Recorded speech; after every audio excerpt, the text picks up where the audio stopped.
All right, happy Labor Day weekend, everybody. So Rivian has announced camp mode, which is a cool feature, handles the leveling and lighting your EV.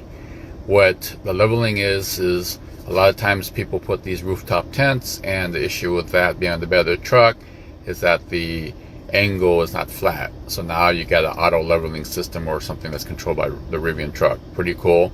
And it also has lighting that's built in and controlled. So we'll talk about that as well. One thing that's Rivian's been promoting ever since they came out was the camp kitchen.